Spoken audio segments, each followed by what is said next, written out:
Hello बच्चों, sky learning में आपका फिर से स्वागत है। आज हम करेंगे ग्रेविटेशन का अगला क्वेश्चन और जो कि बेस्ड है पोटेंशियल एनर्जी के ऊपर, ग्रेविटेशनल पोटेंशियल एनर्जी। तो बच्चों क्वेश्चन नंबर 34 है ये हमारा। तो स्टेटमेंट को जरा पढ़ो एक बार, क्या कहता है ये कहता है कि चार मासेस हैं, ठीक है। तो चारों मासेस को जो फिगर दे रखा है इन्होंने हमें, एक स्क्वायर के ऊपर वर्टेक्स पे इनको रखा गया है, बीच में एक मास कैपिटल एम रखा है। आपको यह बताना है इस सारे सिस्टम की टोटल पोटेंशियल एनर्जी कितनी है। क्लियर हुआ? Potential energy of the system जिसमें चार मासेस हैं और पांचवा मास सेंटर पे रखा गया है। चार मास कहां पे है? एक स्क्वायर के वर्टेक्स के ऊपर। तो बच्चों ये जो पॉइंट होता है इसको वर्टेक्स बोलते हैं, ये जो लाइन होती है इसको एज बोलते हैं। क्लियर है बच्चों? तो सेंटर में हमने एक कैपिटल एम रखा। तो आपको यह बताना है इन चारों में से कौन सा इसका आंसर आएगा। यह क्वेश्चन जेईई 2022 के अंदर आया था बच्चों। अच्छा क्वेश्चन है, बहुत बढ़िया क्वेश्चन है, इसको ट्राई करो पहले आप, ठीक है। और नहीं आता तो धीरे धीरे चलते रहो, इसको देखते रहो। पहले इसका कॉन्सेप्ट पढ़ते हैं, 2 मिनट लगेंगे कॉन्सेप्ट समझने में, इसके बाद हम इसको सॉल्व करेंगे। क्लियर है बच्चों? देखो सबसे पहले इसका कॉन्सेप्ट में क्या यूज होगा बच्चों इसके अंदर, हमने इसमें यूज करना है gravitational potential energy. Gravitational potential energy जिसका फॉर्मूला होता है, फॉर्मूला देखो बच्चों, फॉर्मूला को ना हम बेस से समझते हैं। क्लियर है? वर्क डन पर unit mass is known as potential. Clear है? तो वर्क डन की वैल्यू क्या हो गई? Mass into potential. इस चीज को हम लोग बोलते हैं एनर्जी, क्योंकि वर्क डन जो होता है वो एनर्जी के इक्वल होता है। क्लियर है? Work done is always equivalent to energy. Always remember the thing. Clear? अब हमें करना क्या है, अब एक बार के लिए मैं तुम्हें एक सिंपल सा टॉपिक बताता हूं कि अगर दो हमारे पास पॉइंट मासेस हैं तो उनके लिए एनर्जी कितनी होगी। अगर आपको वो अच्छे से समझ में आ गया ना, कोशिश पूरी रहेगी, समझ में आ जाएगा, मेरी तरफ से बेस्ट एफर्ट रहेंगे, आ जाएगा, फिर आपको ये सारा समझने में बहुत इजी रहेगा। ठीक है? सबसे पहले एक हेडिंग डाल लो, gravitational potential energy due to 2 point masses. Clear है? 2 पॉइंट मासेस, फॉर्मूला ये यूज करेंगे उसके अंदर। क्लियर है? Okay. Gravitational potential energy due to 2 point masses. Clear? अब 2 मास लेता हूं, मान लो एक मास m1 है और एक मास m2 है, मेरे पास 2 मासेस हैं। क्लियर? अब ये दोनों मासेस मान लो मेरी पॉकेट में पड़े हैं। क्लियर है? मेरी पॉकेट में, चलो पॉकेट में नहीं पड़े, इनको हम यहां रख लेते हैं। एक m1 यहां पे है, एक m2 यहां पे है। अभी ये क्वेश्चन का सॉल्यूशन नहीं है, अभी सिर्फ मैं तुम्हें टॉपिक का सॉल्यूशन बता रहा हूं जो कि हम इस पे अप्लाई करेंगे। अब क्या करना है, m1 को ले आओ, m1 को ना यहां ले आओ, उठाओ इसको और यहां ले आओ, ले आए जी। क्लियर है? Work done to bring a mass m1। अब मैं m1 को लेके आ रहा हूं। पहली बात तो ये वर्क डन मैं किसके अगेंस्ट करता हूं? अगर सामने कोई और मास पड़ा हो। क्लियर है? मान लो पहले से यहां पे कोई और मास पड़ा होता तो वो इसको अपनी तरफ खींच रहा होता, मैं इसको अपोजिट डायरेक्शन में खींच के बैलेंस करके वर्क डन निकालने की कोशिश करता, जैसा कि ग्रेविटेशनल पोटेंशियल में करवाया था। क्लियर है? अब मैं m1 को लेके आ रहा हूं तो मेरे को कुछ काम ही नहीं करना पड़ रहा। कहने का मतलब है इसके सामने कोई अट्रैक्टिव फोर्स नहीं है, इसका मतलब इसके सामने कोई पोटेंशियल नहीं है। क्लियर है? तो बात को समझो, वर्क डन, पहला वर्क डन किसको लेके आया? m1 को, इसके सामने कोई भी नहीं है तो पोटेंशियल क्या हो जाएगा? 0। क्लियर हो गया? इसके सामने कोई नहीं है तो पोटेंशियल 0। तो वर्क डन की वैल्यू कितनी हो गई? m1 into 0। तो वर्क डन कितना हो गया? 0। क्लियर हो गया? जब m1 को यहां से ले गया तो यहां से ले गया तो यहां से मिटो देते हैं। क्लियर हो गया? ये 2 है m1 m2, m1 को लेके जा रहा हूं, इसके सामने कोई नहीं है तो वर्क डन कितना? 0। क्लियर है? समझ में आ गई बात? क्लियर हुआ। अब M2 को लेके आओ। अब M2 को जब मैं लेके आऊंगा, ये सामने तो आ चुका है। अब इसमें से मान लो इसका फील्ड निकल रहा है, ये इसको अपनी तरफ अट्रैक्ट करेगा। क्लियर हो गया। तो इसका मतलब इसका पोटेंशियल इसके सामने आ चुका है। मान लो M2 यहां आ गया। अब M1 और M2 के बीच में गैप कितना है, R12 मान लेते हैं। क्लियर हो गया भाई, 1 से 2 का गैप, चलो मैं इसको नहीं लिखता, R मान लेता हूं। क्लियर हो गया, R है। तो जब अब मैं M2 को लेके आ रहा हूं, तो मैं क्या कर रहा हूं, दूसरा काम, W2 bye M2 equal to potential है, कौन है, 1 है, तो 1 आ गया। सिंपल है ना, समझ में आ गया। तो W2 कितना आ गया, V1 इंटू M2। क्लियर हो गया, V1 इंटू M2। तो W2 की वैल्यू कितनी आ गई, V का फॉर्मूला क्या होता है, ये आपको याद होना चाहिए, मैं बता देता हूं। V की वैल्यू होती है माइनस का GM/R। क्लियर हो गया। मास किसका, जो सामने पड़ा है। अब M2 के सामने कौन है, M1 है, तो V1 की जगह क्या आ जाएगा, माइनस का GM1 डिवाइड बाय दोनों के बीच में गैप R और M2, W2 आ गया। अब क्या निकालना है, total work done. Total work done कैसे निकालते हैं, जोड़ दो। क्लियर हो गया, जोड़ दो इनको। तो W कितना हो गया बच्चों, W1 प्लस W2। W1 की वैल्यू कितनी है, 0, और इसकी वैल्यू माइनस का GM1 M2/R। बच्चों ये आपका आंसर आ गया। क्लियर हुआ, समझ में आया। ऐसे ऐसे करके इस क्वेश्चन को आप बहुत इजीली सॉल्व कर सकते हो। डेफिनेटली अभी देखना हम इसको सॉल्व करते हैं। नोट कर लो इसको। सबसे पहले M1 आया, उसके सामने कोई नहीं था, वर्क डन 0। फिर M2 आया, फिर उसके सामने M1 बैठा है। ठीक है, अब मान लेते हैं फॉर एग्जांपल, मान लो ये दो बच्चे हैं M1 और M2। क्लियर है, एक क्लास में एंटर करते हैं। पहले आया M1 ने देखा पूरी क्लास खाली है, M1 किसी भी बेंच पे जाके बैठ गया। क्लियर है, उसको सोचना नहीं पड़ा ना मुझे यहां पहले बेंच पे बैठूं कि आखिरी बेंच पे बैठूं, कहीं पे भी जाके बैठ जाएगा, उसको सोचना नहीं पड़ेगा, मतलब दिमाग को काम नहीं करना। वर्क डन कितना, 0। समझ में आ गया, जस्ट एग्जांपल ताकि आपको ये क्लियर हो जाए। फिर उसके बाद कौन आया, M2 आया। M2 ने देखा कि M1 सामने बैठा है, उसकी उससे बनती नहीं है। अब वो क्या करे, या बहुत ज्यादा बनती है, वो उसके साथ वाले बेंच पे जाके बैठ जाएगा, बट उस बेंच पे नहीं बैठेगा। क्लियर हो गया, ऐसा सोचो, उस बेंच पे नहीं बैठेगा, साथ वाले बैठ गया, उन दोनों के बीच में थोड़ा सा गैप है, बट वो पहले बेंच पे नहीं बैठा, उसको सोचना पड़ा। वर्क डन, क्यों, क्योंकि M1 बैठा था। इसका मतलब जब मैं W2 कर रहा था M2 के लिए, तो सामने कौन था, सामने पोटेंशियल किसका था, M1 का। क्लियर होगी बात, ऐसे कर सकते हो आप इसको। ओके, अब हम अप्लाई करते हैं क्वेश्चन के ऊपर, थोड़ा और क्लियर हो जाएगा, क्वेश्चन से और क्लियर होगा।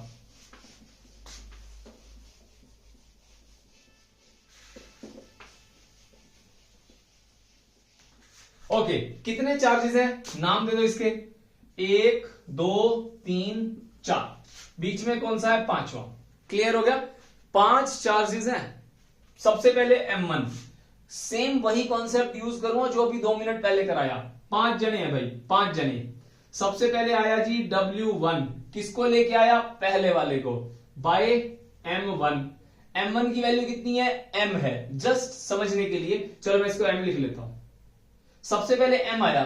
क्लियर है, कौन था, कोई नहीं था, पांचों में सबसे पहले पहले नंबर वाला आया, तो वर्क डन कितना हो गया, 0। क्यों, सामने कोई है ही नहीं, तो W1 कितना हो गया, 0। चलो जी, 1 हो गया। अब ले आओ इसको, 2 को, W2 किसको लाए, M2 का नाम क्या है, M है। ठीक है, M2 का नाम M है, यहां पे लिख लेता हूं, M1 का नाम M है। ठीक है, मतलब मासेस सेम है ना, कंफ्यूजन ना हो। अब इसके सामने कौन है बच्चों, इसके सामने ऑलरेडी एक बंदा बैठा है, ये M वाला, तो V1। क्लियर हो गया, इन दोनों के बीच में दूरी कितनी है, D। तो पहले तो W2 निकाल लो, V1 इंटू M। क्लियर हो गया, M2 की वैल्यू M मैंने पुट कर दी, V1 कितना है, माइनस का G, इसका नाम क्या है, M नंबर 1, डिवाइड बाय दूरी कितनी है आपस में, D साथ में कौन है m, तो m और m स्क्वायर हो गया, W2 हो गया बच्चों। क्लियर हो गया, समझ में आ गया। उसके बाद W3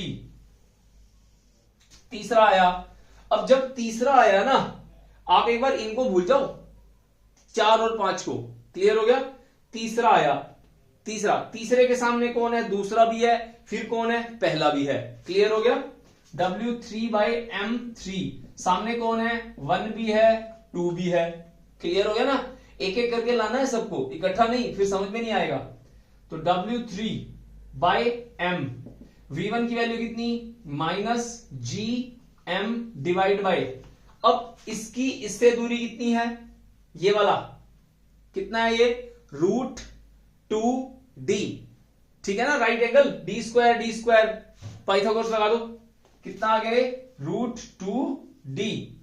और V2 क्या है, -GM, इसका गैप कितना है, ये तो D है, डिवाइड बाय D आ गया। क्लियर है, तो W3 कितना आ गया बच्चों, W3, अब इसको m को मल्टीप्लाई कर दो, -GM² और उसके बाद इसको इससे मल्टीप्लाई करोगे, -GM²/D।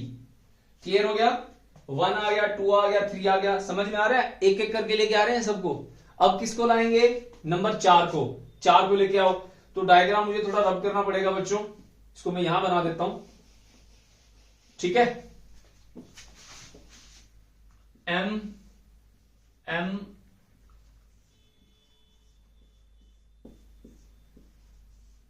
क्लियर हो गया ना, 1 2 3 4 5, हम कहां तक पहुंच गए, W3 तक। अब यहां से चलते हैं, W4 डिवाइड बाय किसको लाया, मान लो चौथा नंबर आ गया, M4 इक्वल टू क्या है, कौन कौन आ चुका है, 1 भी है, 2 भी है, 3 भी है, V1 plus V2 plus V3 सबके पोटेंशियल। अब इसको पहले वैल्यू लिख लो इसको, तो W4 की वैल्यू क्या हो जाएगी, W4 कितना है, W4 माइनस का बाय M लिख लू, माइनस का GM, V1 क्या है, GM/R, फॉर्मूला याद रखना, V की वैल्यू GM/R यूज करेंगे हम लोग हमेशा, माइनस का GM/R। क्लियर हो गया, तो 1 और 4 का गैप कितना है, D, तो डिवाइड बाय क्या आ गया, D। उसके बाद V2 माइनस का GM डिवाइड बाय, V2 का मतलब इन दोनों के बीच में दूरी √2D, सिंपल है ना, जिसको लेके आ रहे हो और यहां पे गैप क्या आएगा, जिसको लेके आ रहे हो उससे जिसके रिस्पेक्ट में पोटेंशियल निकालना है उसका गैप लेना है। क्लियर हो गया, इसके लिए मैंने यहां नंबर लिखे हैं 1 2 3, ओके। उसके बाद कौन है तीसरा नंबर, इसकी इससे दूरी कितनी है, D, तो माइनस का GM/D, आसान है ना, मजेदार है। M को मल्टीप्लाई करो, W4 कितना हो गया, माइनस का GM²/D, माइनस का GM²/√2D और माइनस का GM²/D। अब पांचवे का नंबर आ गया W5, इसके सामने कौन कौन है, चारों, 1 2 3 4, तो कौन कौन, बाय में M5, V1 V2 V3 V4, बस V4 है, ठीक है, 4 तक है ना, 5 तो खुद है। तो M5 की वैल्यू कितनी है, M5 की वैल्यू है बड़ा M, तो सबसे पहले पोटेंशियल लिख लो, W5 बाय में कैपिटल M। V1 कितना है, -GM डिवाइड बाय, अब ध्यान दो, यहां से इसकी दूरी कितनी है, हाइपोटेन्यूज कितना है, देख लो, ये वाला D है, ये D है, ये दूरी कितनी है, √2D है, यहां पे M रखा है ना, तो ये आधा हो गया ना, ये इसका हाफ हो गया, तो √2D का अपॉन 2। क्लियर हो गया, तो इसको कैसे लिख सकते हो, इसको लिख सकते हो √2, यहां पे 2 को ना ब्रेक कर दो, √2 इंटू √2, तो 1/√2 हो गया, तो इसको आप लिख सकते हो D/√2। तो ये वाला डिस्टेंस कितना है यहां तक, D/√2। क्लियर है ना, बस अब सारे डिस्टेंस तो सेम है, सारे डिस्टेंस सेम है, तो ऐसा करते हैं ना, आप इसको R मान लेते हैं, -GM/R, एक बार R मान लो, -GM/R, तो -GM/R। क्लियर हो गया ना, चारों का सेम है डिस्टेंस, तो एक बार R मान लेता हूं, R कितना है, R यहां पे है जी D/√2। पहले तो इसको सॉल्व कर लो, 1 2 3 4, माइनस का 4 GM/R। ओके, तो W5/M माइनस का 4 GM/R। R कितना है? D/√2 है। तो W5 की वैल्यू कितनी आ गई? बड़े M को मल्टीप्लाई करो, माइनस का 4 GM/M। R कितना है? D/√2। तो इसको कैसे लिख सकते हैं? W5 4 माइनस √2, ठीक है ना, √2 ऊपर आ गया ना, G/M छोटा m डिवाइड बाई D। चलो जी 5 आगे। अब क्या निकालना है? Total work done. कैसे निकालते हैं? जोड़ दो सबको। तो इसको मिटो दूं, स्क्रीनशॉट ले लो इसका, ठीक है, इसको मिटोना पड़ेगा मुझे।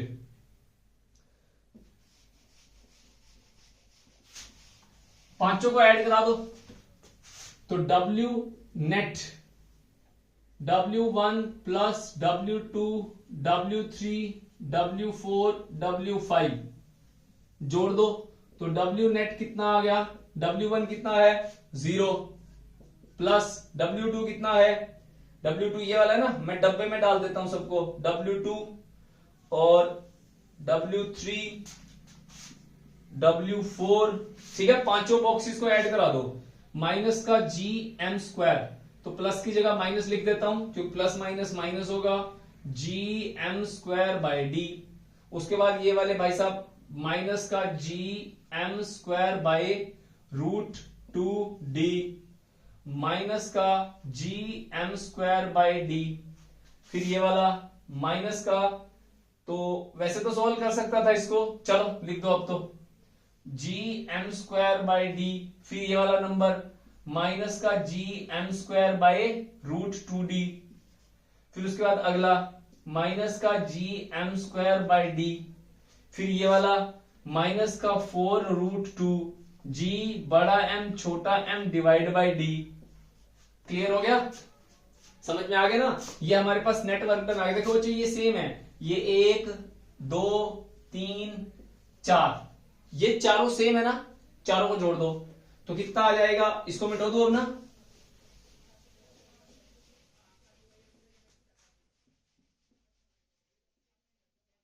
तो कितना आ गया? ये माइनस का 1 2 3 4 माइनस का 4 GM²/D।